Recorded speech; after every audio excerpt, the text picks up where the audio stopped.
राज काज तज सकल नवासा, राज काज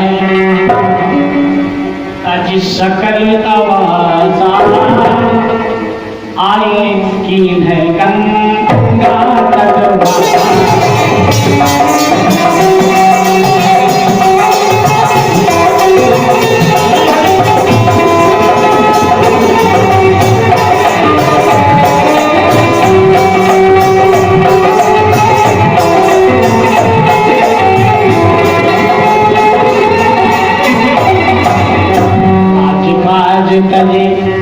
सकल नवासा, आए की है गंगा तटवासा। और यह बात संतों को, ऋषियों को, विद्वानों को पता चली कि महाराज इतना बड़ा राजा है, इतना दयालु राजा, आज पूरे राज्य को त्याग करके कारण क्या हो जा रहा है, उसको रोकना है। लेकिन नहीं, और सम्राट पहुंच गए कहां पर, गंगा के तट पर।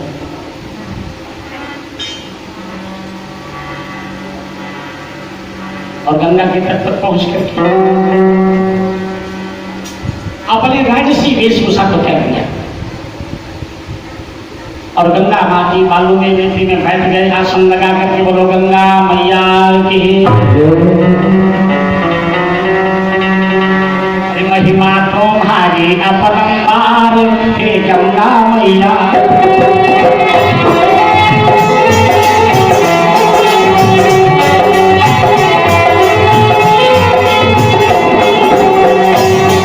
तुम्हारी अपरंपार, हे गंगा मैया।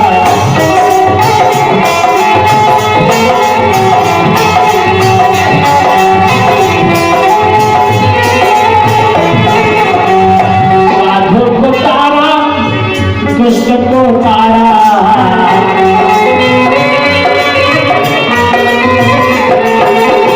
पापिन का करनी हो उद्धार, हे गंगा।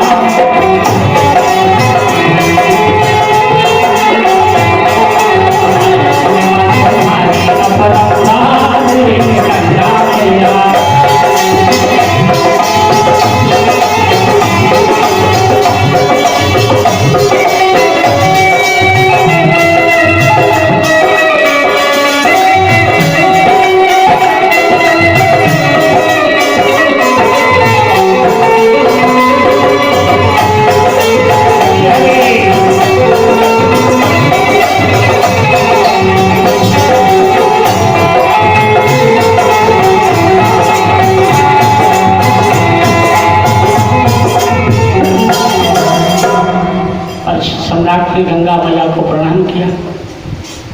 गंगा को दर्शन मात्र से फल प्राप्त होता है और गंगा, गाय, गायत्री, तुलसी, यही हमको आपको मानव जीवन को उद्धार करने का साधन संसार में प्राप्त हुआ है। धन्य है हम सब भारतवासी, जहाँ गंगा हैं, जहाँ अलकनंदा हैं, जहाँ गोदावरी हैं। विश्व की महान धरा है भारत भूमि, धन्य है जहाँ पर गंगा है। अन्यथा लोग शीशी में जल लेकर जाते हैं विदेश वाले हैं। और धन्य है हमारे यहाँ की माताएं, बेटियां, बच्ची, बहन लोग। जानते हैं हमारे विदेश की माताओं के लिए लिखा गया शास्त्र में कि विदेश की माताएं, बिटिया, बच्ची, बहन लोग कांच के गिलास के तरीके हैं। क्या है? कांच का गिलास। जैसे होटल में कांच के गिलास में कई लोग चाय पी जाते हैं, फिर धुल करके रख दिया जाता है। और हमारे भारतवर्ष की मातृ शक्तियों को, माताओं को, बिटिया, बच्ची लोगों को मिट्टी का कुल्हड़ बताया गया है। कुल्हड़ एक बार चाय पीने के बाद फेंक दिया जाता है। ये भारत भूमि को नमन है। गोविंद भगवान की। सम्राट परीक्षित इस अगाध भाव को देखकर, इस परम पुनीत भाव को देखकर राजा ने सब वेशभूषा त्याग दिया, लेकिन एक भी देवता, मनुष्य, कोई भी मदद करने के लिए नहीं राजा के पास पहुंचा। उस समय महाराज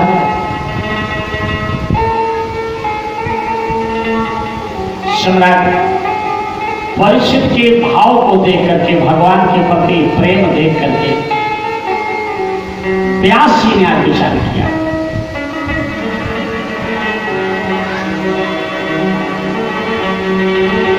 कि व्यास पराशर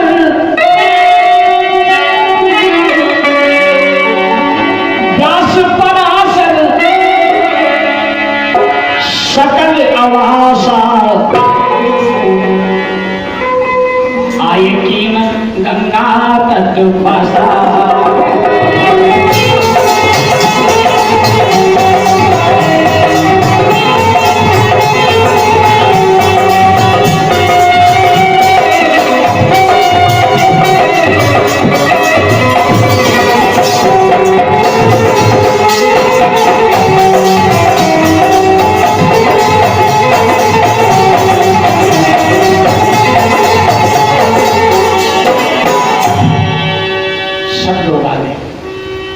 लेकिन परीक्षित की कल्याण की कोई बात नहीं कर रहा, बात विचार के कोई कल्याण की बात नहीं कर रहा। और ये बात देख करके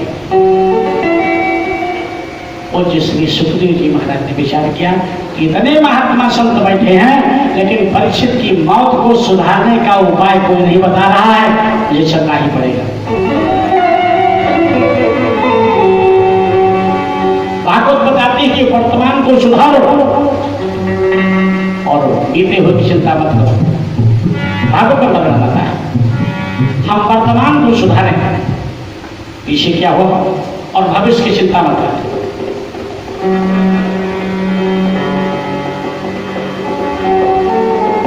परीक्षित सम्राट ने अपना पीछे को भुला करके और भविष्य की चिंता न करते हुए तभी तो अपने राज्य को त्याग दिया था। और क्या होता है गंगा के किनारे, जिस राजा परीक्षित की सभा में गंगा के तट पर व्यास इत्यादि महान महान ऋषि संत, सारे वन पर्वत नदियां सागर तालाब सब इकट्ठा है।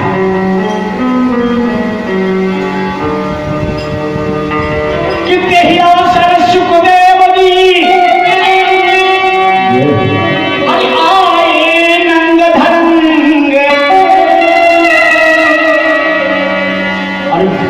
धूल उड़ावत बाल बहु दामक लय रज अंग।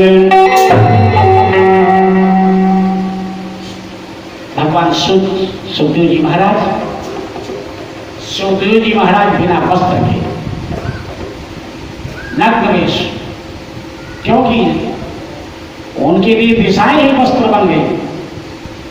ऐसे परम ज्ञानी संसार को शून्य समझ गया, संसार में कुछ नहीं और ऐसा ही व्यक्ति दिगंबर हो सकता है। तो सूत जी महाराज भगवान बिना वस्त्र के चल पड़े। और जिस रास्ते से सुखदेव जी निकलते थे तो बालक लोग उनके ऊपर धूल डालते थे। कोई नंगा बाबा जा रहा है, बच्चों को क्या पता कौन जा रहा है। ऐसा ही एक बार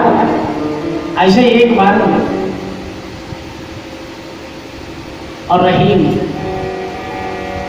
जी भी ला रहे थे, रहीमदास जी जो कि सूफी संत थे और गोस्वामी तुलसीदास जी के समकालीन संतों में से थे। तो कुछ नगर के बच्चों ने कहा ये बाबा आ रहा है, फकीर आ रहा है रहीम, तो क्यों एक सवाल करे से, और जब सवाल ना बता पाओ तो इस रहीम को मारा जाए, सजा दी जाए। ये विचार बना करके आज बालकों ने रहीमदास को रोका, कहा सुनो बाबा हमारी एक बात का जवाब दो। क्या जवाब? कहानी बताओ कि थोड़ी उड़ावत जात गज कहू रहीम के काज। अब बताओ कि हाथी चलता तो धूल क्यों उड़ाता है? अब पता कोई प्रश्न पूछने वाला, लेकिन रहीमदास जी भगवान के भक्त थे, संत थे, उन्होंने कहा बेटा मेरी बात को सुनो, धूल उड़ावत जात गरी कौ नहीं मगिहकार। हिंदी ने कहा कि जहिरज मुनि पत्नी बनी सोई ढोढ़ा तक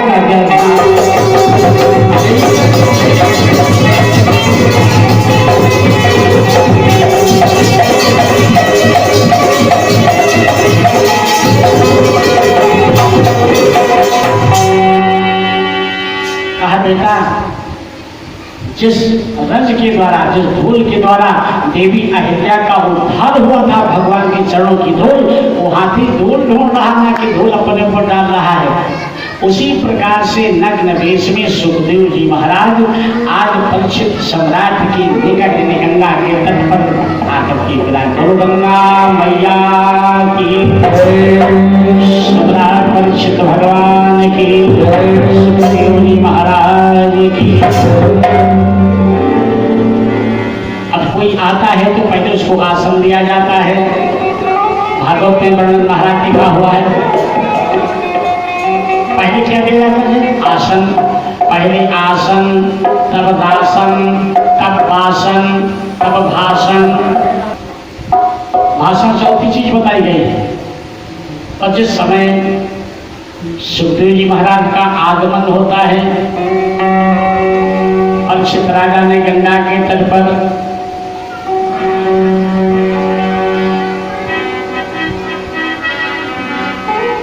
आसन दीन,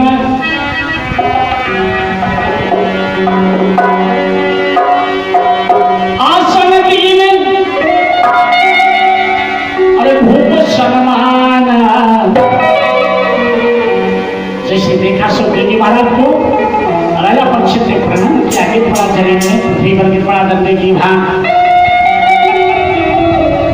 आसन दीन और भूप सम्मान, अपन जन्म सफल तब।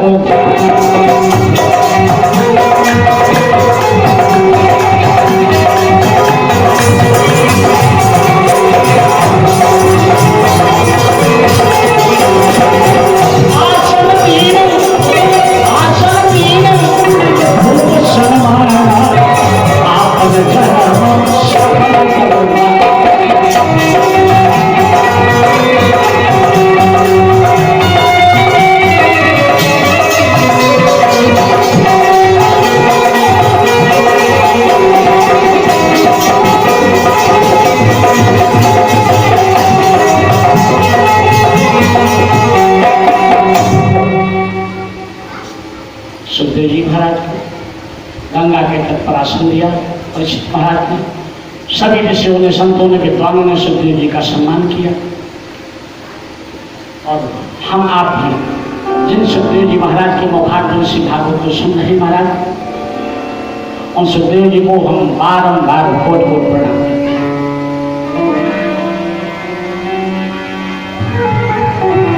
लिखा है महाराज, भागवत में वर्णन आता है कि अस कही कहा भागवत लागी।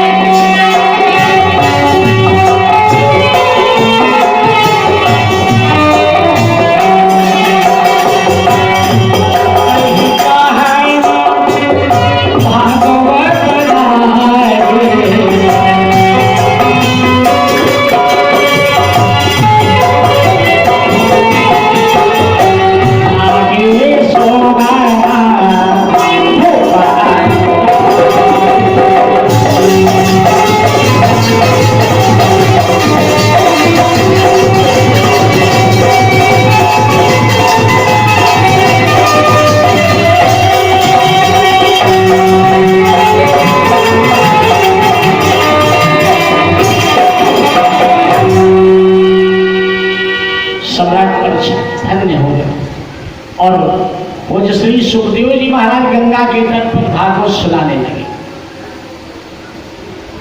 क्योंकि भागवत में लिखा गया है महाराज, अगर हम अपने हृदय में काल को याद रखेंगे, काल आएगा हमको वह ले जाएगा। तो व्यास जी लिखते हैं महाराज कि काल को याद करने वाला कभी पाप नहीं करता है। और लिखा है दूसरी बात महाराज कि भजन के लिए कोई अनुकूल समय मत देखो कि कब भजन करेंगे। भागवत तब करवाएंगे, बरसात नहीं होगी तब करवाएंगे, नवंबर में करवाएंगे, दिसंबर में करवाएंगे। ऐसा विचार करने की क्या जरूरत हमको आपको जी? क्षण भर में क्या हो जाए? कोविड-19 आ गया, कोविड-20 आ जाए, 21 आ जाए, क्या कर सकते हैं? इसलिए जो करना है करके बैठा है भजन के लिए अनुकूल समय मत देखो और भोजन के लिए स्थान देखो अवश्य, और दान के लिए भी स्थान समय देखो। और शास्त्र में वर्णन आता है कि पुण्य को ज्यादा प्रकट मत करो।